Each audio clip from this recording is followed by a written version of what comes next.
Mbak. Assalamualaikum Ustaz. Waalaikumsalam warahmatullahi wabarakatuh. Ya ini sarap-sarap mau diwarasin sama Ustaz jadi grogi-grogi gimana gitu. Apa kabar Ustaz? Alhamdulillah. Ini dengan Ustaz siapa ini? Dengan Sa'ad. Sa'ad. Iya. Tiap hari masuk televisi. Kalau Itu Ustaz Das. Sa'ad tuh tiap hari masuk televisi. Sa'ad. Iya, kalau setiap nonton TV itu kalau pas azan nanti ada tulisan saatnya azan kumandang maghrib Jakarta dan sekitarnya. Itu Sa'ad. Oh, Sa'ad. Beda Ustaz. Nah Ustaz ini Nyai mau sharing-sharing ini. Aduh, dengan kondisi-kondisi yang agak-agak absurd di Balikpapan ini ya. Nah jadi Nyai ini kita langsung to the point aja gengs ya, supaya nggak durasi. Jadi gini Ustaz, sebelumnya mohon maaf dulu ini kita bahas agak sedikit melenceng tentang ini kan di salah satu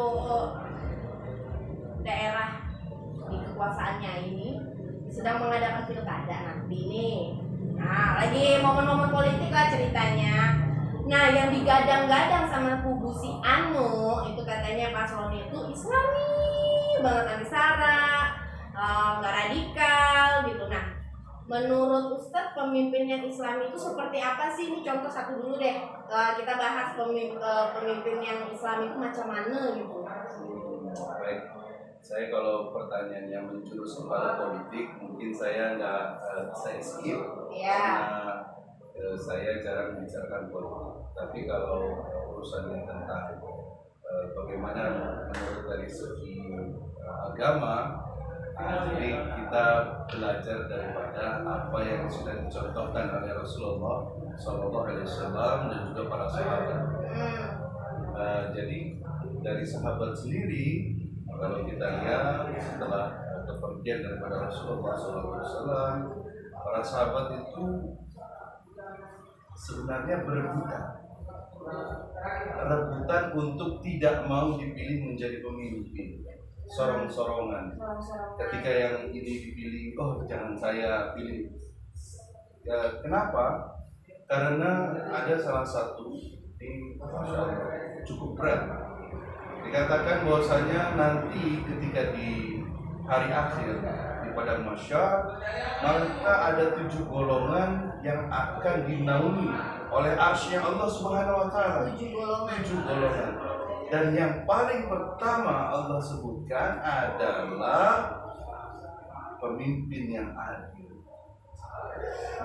Jadi bahasanya simpel, ya, sangat sulit sekali. Karena ternyata kenapa tidak disebut, kan 7 golongan ini banyak, salah satunya adalah cinta dan benci karena Allah, ya kan, dan banyak lainnya. Nah, tapi kenapa Allah katakan yang paling pertama adalah seorang pemimpin yang adil? Karena menjadi pemimpin ini nggak gampang. Kita jadi pemimpin hari ini, maaf, kalau ada salah satu daripada masyarakat kita atau yang kumpulan orang yang kita ayomi, satu orang saja tidak makan pada hari ini, dia kelaparan, maka yang akan dipertanggungjawabkan dan akan ditanya adalah siapa pemimpin. Jadi bukan menjadi pemimpin ini bukan hanya sekedar gagah-gagahan, bukan hanya sekedar kaya, bukan ya, kalau kriteria dari pemimpin itu tidak harus kaya. Karena para sahabat ketika dia dipilih menjadi khulafaur rasyidin, menjadi khalifah, mereka dalam keadaan tidak kaya. Dulu mereka kaya. Abu Bakar Syidid dia mempunyai 8 toko. Tapi ketika dia berjuang untuk agama, maka ke-8 tokonya habis. Dan dalam posisi itu, ketika beliau diangkat menjadi khalifah, beliau dalam keadaan tidak punya apa. Jadi kalau dikatakan harus kaya, enggak, kan seperti itu. Nah, jadi kriteria menjadi pemimpin salah satunya adalah amanah. Amanah ini banyak, menunaikan janji-janji apa yang sudah pernah disampaikan, misalnya untuk maaf nih, kalau kita mau jadi seseorang nih sekarang di Indonesia ataupun di Balikpapan khususnya, maaf kepada elit politik kan sering berjanji gimana nanti kalau saya begini dan begini. Nah, salah satu amanah itu adalah menunaikan daripada janji. Nah, janji adalah hutang. Kalau tidak dilunasi, nanti akan dituntut di akhirat. Oke. Nah, tadi Ustadz nyinggung masalah janji. Ini sekedar ini aja sih, sekedar ngasih tahu Ustadz aja sih. Ya. Jadi ada pengurus masjid dijanjiin gitu ini dan itu sampai nge-follow up janjinya itu sampai detik ini nggak ini loh, nggak terrealisasi loh Ustaz. Sampai dijanjikan udah ngecor aja gitu kan, terus akhirnya ngecor lah mereka, terus ada kwitansinya tuh Ustaz, dikasih lah sama mungkin asisten atau orangnya si penjanji ini, nggak dibayar juga, akhirnya dicicil lah itu sampai 6 bulan. Ini contoh atau contoh nyata? Oh nyata, ini asli? Asli, ada di channel YouTube ya. Oh begitu. Jadi kalau saya bapak itu tuh cerita sampai berkaca-kaca gitu matanya karena kecewa. Kalau saya pribadi, saya tidak mengetahui langsung daripada kisah tersebut. Adapun kalau yang seperti itu ya silahkan datangi kepada yang berjanji, silahkan diingatkan akan janjinya, dan ya mudah-mudahan Allah beri hidayah untuk menunaikan janjinya. Amin. Kalaupun nanti misalnya untuk kedepannya ya sebenarnya janji ini adalah hutang. Sehingga kalau kita biasa berjanji, khawatirnya kita tidak bisa menunaikan. Karena banyak sekali orang yang kita temui nantinya, maaf nih, pejabat itu, apalagi pejabat publik, tentunya dia sangat diperlukan oleh masyarakat banyak. Ketika masyarakat, bayangkan heterogen yang jumlahnya ratusan ribu, 10% saja yang apabila dia datang kepada salah satu pejabat dan meminta untuk ditunaikan keperluannya, dan ketika hari itu pejabat itu tidak bisa menunaikan, maka himbauan saya janganlah berjanji. Lalu kita gunakan insya Allah, tetapi Pak, saya bisa menunaikan dengan sesuai dengan kemampuan saya. Karena janji ini merupakan harapan, harapan kepada orang yang diberikan janji, orang yang dijanjikan. Ya, jadi H2C. Harap cemas. Nah, Ustaz, kalau orang yang suka berjanji, apalagi pemimpin yang suka berjanji terus nggak ditepatin, apakah itu termasuk ciri orang munafik? Karena kan ciri orang munafik itu kan salah satunya ketika berjanji dia ingkar. Kayaknya saya nggak perlu jawab pertanyaan ini karena dia sudah lebih paham. Enggak, ini maksudnya salah satu tanda-tanda orang munafik berkata selalu berdusta, berjanji dia ingkar. Nah itu kan tahu sendiri yang seperti itu. Itu dari pelajaran SD itu sebenarnya. Masya Allah. Jadi ya seperti itu. Tapi ya semua berpulang daripada keimanan. Jadi ilmu ini akan diamalkan ketika dia mempunyai iman yang kuat. Pertanyaannya, apakah semua orang Islam tahu bahwasanya sholat itu wajib? Tahu. Tetapi berapa banyak orang yang mau menunaikan daripada sholat? Jangan-jangan yang nanya juga belum sholat, belum sholat maghrib. Bercanda ya. Nah, jadi gitu. Kenapa orang tidak melakukan sholat? Padahal dia tahu sholat itu adalah kewajiban. Ternyata ada sesuatu rahasia di mana ketika itu kuat maka dia akan melaksanakan semua perintah Allah. Apa dia? Iman. Ketika iman seseorang kuat maka dia akan melakukan semua perintah Allah. Tetapi apabila iman dia lemah, maka ya kadang ini aja yang mau dilakukan, hingga kadang sholat, kadang enggak. Nah bisa jadi ketika itu iman ini lagi lemah. Nah jadi ya Allah wa'ala bishawab. Nah lanjut lagi kriteria selanjutnya lagi Ustaz. untuk jadi pemimpin selain nggak tukang bohong, terus harus adil ya, adil, amanah, apalagi Ustaz? Ya, jadi gini. Untuk mencontoh segala sesuatu sudah dikatakan. Allah berfirman di dalam Al-Quran yang mafhumnya adalah di dalam diri Rasulmu terdapat suri tauladan yang terbaik. Maka jika ingin jadi pemimpin, contohlah Rasulullah. Ini cita-cita sebenarnya. Saya menginginkan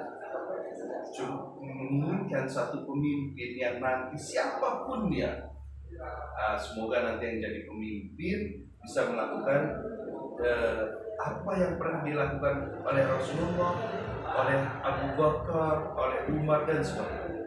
Apa dia? Mereka turun ke lapangan langsung tanpa dikawal. Umar bin Khattab turun ke lapangan tiap malam sampai subuh. Dia berkeliling, dia mau tahu apakah hari itu, malam itu ada orang yang sedang kesusahan. Begitu juga Abu Bakar, dia turun ke lapangan. Dia mau melihat apakah hari itu, malam itu ada daripada rakyatnya yang kelaparan. Masya Allah, ketika ada pemimpin nanti saya berharap entah seminggu sekali, entah sebulan sekali, dia mau turun ke lapangan tanpa dikawal, tanpa baju dinas, dan tanpa identitas, datang diam-diam, dia yang pikul beras. Zaman dulu dia pikul gandum, tapi kalau sekarang ya dibawain orang nggak apa-apa lah. Setidaknya dia datang ke satu rumah orang miskin, orang susah, dia makan bersama di situ. Tapi dia makan jangan dengan makanan yang dia bawa. Dia harus merasakan makanan yang dimakan oleh orang yang berada di rumah situ. Maka dia akan mengetahui bagaimana susahnya rakyat. Dan apakah harus diekspos? Enggak. Jadi yang mengekspos nanti Allah Subhanahu wa Ta'ala. Karena kan jadi tren nih pemimpin si A, si B, si C, ya sosial kayak atau apa kayak dengan uang pribadinya nih. Tapi harus ada cekrek untuk di branding. Ini loh baik, peduli, dermawan. Kan kayak Semuanya gitu tuh. berawal daripada niat. Segala sesuatu yang kita pandang baik ternyata tidak ada pahala ataupun faedahnya, terutama di sisi Allah. Semua berpulang daripada niat. Misalnya kita yang berbuat baik, ternyata bawa, maaf nih, tidak menyinggung siapapun, bawa sembako kepada rumah, Pak ini sembako. Mungkin hari ini kita tidak meminta apapun kepada dia. Oke, kita kasih. Bulan depan kita kasih terus. Sampai suatu saat kita ternyata ingin menjadi seseorang Ya. Terus ketika itu kita meminta, ya ada harap lah untuk kamu mau memilih saya. Artinya hari itu, maaf nih, dikhawatirkan dia menjadi tidak ikhlas. Karena orang ikhlas ini ajib. Dia harus memeriksa niatnya sebelum melakukan, sedang melakukan, dan setelah melakukan. Gimana penjelasan? Jadi sebelum melakukan, ketika hendak memberikan, ya Allah, sungguh aku hanya ingin memberikan ini, hanya mengharap ridho daripada Engkau ya Allah, dan menolong saudaraku ya Allah. Maka ya bagusnya tanpa ada publikasi. Karena Allah nggak tidur, dan kebaikan ini akan tersebar Dengan sendirinya. Contoh saja. Siapa yang nggak tahu kedermawanan daripada Abu Bakar Siddiq? Bagaimana kehebatan daripada Abu Bakar Siddiq, Umar bin Khattab, Utsman bin Affan, bagaimana dengan Sayyidina Ali, bagaimana dengan sahabat-sahabat lainnya? Pertanyaannya, nama mereka masyhur sampai hari ini dan ila yaumil kiamat. Pertanyaannya, apakah zaman dulu ada fotografer? Ada sosmed? Hah? Ada sosmed? Apakah ada Instagram? YouTube, Instagram? Enggak. Apakah mereka datang kepada satu orang foto, alhamdulillah udah bisa bagiin ini? Ya enggak. Tapi pertanyaannya, kenapa mereka bisa masyhur sampai hari ini? Karena niat mereka yang ikhlas, maka Allah akan mengharumkan nama mereka. Dengan sendirinya. Dengan sendirinya, automatically. Bahasa Banjarnya automatically. Nah, ya. Saya jadi absurd di dalam kepala saya nih mencerna ini semua, Ustaz. Karena orang yang di branding dermawan, terus ya seperti Ustaz bilang tadi, Allah akan membuka semuanya. Jadi begini, ya. Nah, yang sedang saya cerna sekarang, Allah sedang membuka niat dari seseorang. Nah, jadi gini, kan tadi saya jelaskan 3 ya. Sebelum beramal, sedang beramal, dan sesudah beramal. Sebelum beramal, ya Allah, aku beramal hanya ikhlas karena Engkau. Pertama. Yang kedua, ketika sedang saat memberi ini, terkadang setan itu jeli untuk melihat kekurangan dan kelemahan kita. Ketika kita memberi, tiba-tiba foto biar orang tahu. Ini sedang, maka perbaiki lagi niat ketika sedang. Ya Allah, ya, hamba ikhlas karena Engkau ya Allah. Maka beri. Setelah memberi, lupakan. Amalan yang diterima oleh Allah adalah amalan yang kita lupa. Kalau kita masih ingat itu amalan, saya dulu pernah bangun jembatan, saya dulu pernah begini, khawatirnya amalan itu belum diterima oleh Allah sehingga masih kita ingat. Makanya ini amalan ikhlas itu adalah sebelum beramal, sedang beramal, dan setelah beramal. Saya pengen bangun jembatan, niatnya bagus untuk orang banyak bisa memakainya. Setelah niatnya awal bagus, ketika membangun jembatan bagus juga. Ya Allah, ini untuk umat ya Allah, ini untuk masyarakat ya Allah, bagus. Tapi setelahnya lama, akhirnya ada orang pakai jembatan itu berbuat kasar kepada dia. Lalu setan bermain di situ. Maka dia mengatakan, kamu tiap hari lewat jembatan itu, mereka nggak tahu saya. Kata-kata saya ini menghancurkan semua amalannya. Habis. Masya Allah. Diminum kopinya. Masya Allah. Saya itu agak-agak gimana gitu kalau sama Ustaz. Iya. Hari ini Nyai Sarap tampil beda. Biasanya cuap-cuap, teriak-teriak. Hari ini Masya Allah nih. Tinggal dipakaikan jilbab, Masya Allah. Luar biasa. Ya. Insya Allah. Semoga disegerakan. Amin. Karena gue coba. Sekarang Nyai Sarapnya yang saat 3 bingung ya. Iya. Aduh, jadi saya jadi malu-malu loh. Jadi gini, saya cuma mau bilang, mudah-mudahan ini bisa didengar, bisa kita pikirkan. Perumpamaan, ada satu buah kapal yang besar. Ada satu orang nahkoda, kapten kapal, dia mempunyai 3 ekor hewan peliharaan yang sangat dia sayang. Yang pertama sapi perah, yang kedua anjing, yang ketiga tikus. Ini peliharaan dia yang dia tempatkan di dalam kapal. Maka suatu hari ketiga hewan ini berkumpul, saling berbicara. Ngobrol mereka ya. Oke. Sapi perah katakan, kamu tahu nggak siapa dari kita yang sangat disayangi oleh nahkoda? Dan siapa di antara kita ini adalah yang paling hebat dan paling bermanfaat? Siapa? Lalu kata sapi perah, saya. Saya semua saling mengklaim. Maka sapi perah katakan bahwa kamu tahu nggak? Saya ini setiap pagi menghasilkan susu untuk diminum oleh kapten kapal dan semua kru. Maka semua badan mereka sehat, kuat, sehingga bisa berlayar kemana saja. Wah, dengan bangganya sapi perah mengatakan seperti itu. Lalu anjing berkata, oh nggak bisa. Justru yang paling berjasa di kapal ini adalah saya.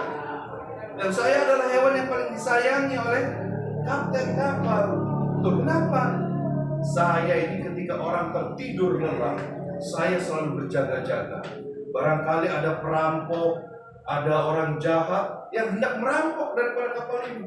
Maka saya menyalak, saya menggonggong sekuat-kuatnya.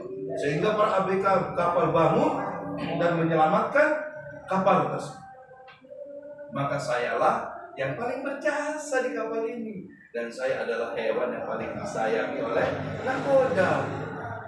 Akhirnya kedua binatang ini noleh kepada tikus. Tikus diem aja. Wah, ini dia katanya. Kamu fungsinya apa? Udah kecil, tengil katanya, bau. Ternyata ini yang gak ada manfaatnya. Tetapi si tikus tetap diam saja.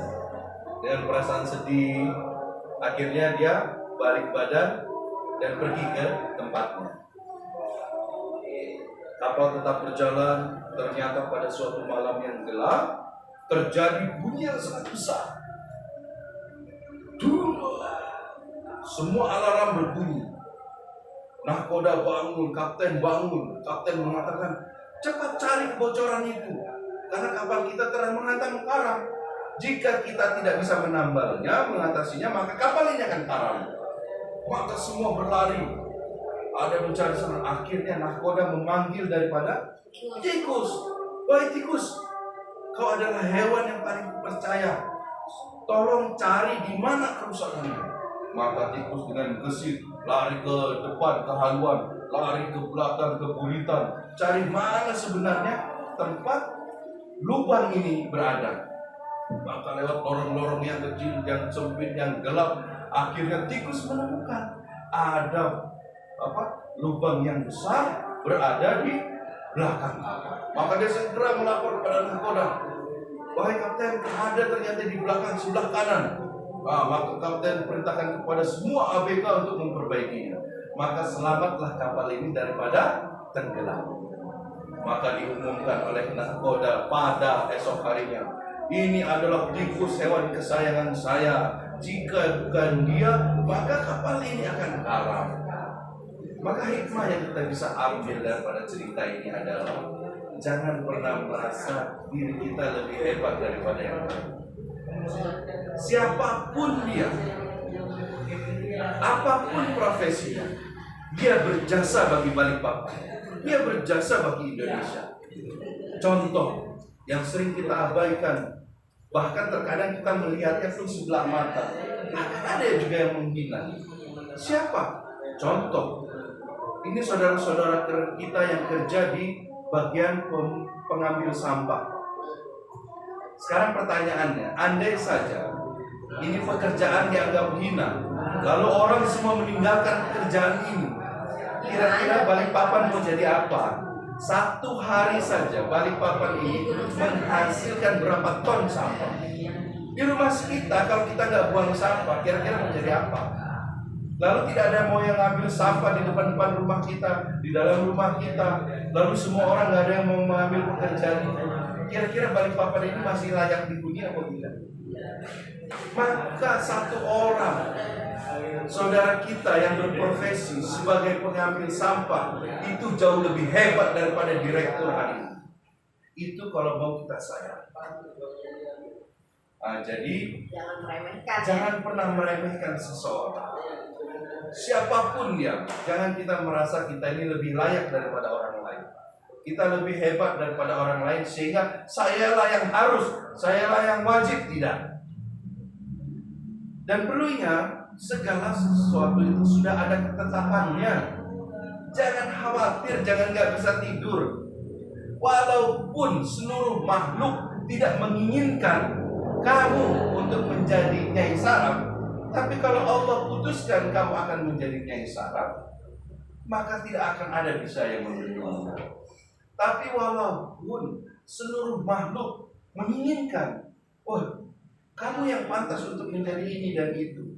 Tapi kalau Allah tidak berkehendak, maka kehendak Allah lah yang akan terjadi. Maka pesan saya, santai saja. Jalani semua dengan sesuai tuntunan Allah dan Rasulnya. Semua tetap berikhtiar, tapi jangan saling berpecah belah. Jangan saling gontok-gontokan. Semua bersaudara. Nanti ketika habis tanggal 9, semua harus kembali dengan normal. Semua kembali menjadi sahabat, ya, insyaallah. Amin. Ustaz, kasih pesan dong untuk calon pemimpin. Pesannya es campur 2. Pesan moral dong. Pesan moral, saya kira mau pesan apa ya? Pesan moral yang terjadi sekarang ini, calonnya semoga begini atau harapan saya sebagai warga Balikpapan tuh gini atau apa, terserah Ustaz dia mau ngomongnya bagaimana. Karena paslonnya cuma 1, ya harapannya siapapun dia yang akan menjadi pemimpin nanti, entah paslon yang sekarang ataupun nanti PJ wali ada kota. pejabat sementara, kita berharap semuanya mau bisa membawa Balikpapan ini jauh lebih maju lagi, lebih beriman lagi, dan lebih baik lagi. Tapi dengan cara tetap dalam koridor saling menjaga kebinekaan. Insyaallah. Amin. Amin. Jadi kayaknya kalau Nyai terlalu lama di samping Ustaz nih bisa ini Kopi dulu. tanpa endorsannya siapa yang buat? Eko ya? Eko mau bikin kopi sama Eko enak. Jadi makasih banyak waktunya Ustaz ya. Nanti kita ngobrol-ngobrol lagi ya dengan topik yang lebih. Topik ada di luar tadi barusan. Gak maksudnya topik pembicaraan, Oh, itu gak usah dibawa ke sini. Oh. Dengan topik yang lebih bermanfaat lagi buat teman-teman yang lagi nonton ya. Jangan lupa subscribe, like, share, komen di channel Nyai Sarah April. Aku gak mau banyak ngomong kali ini. Bye-bye aja. Assalamualaikum warahmatullahi wabarakatuh. Assalamualaikum.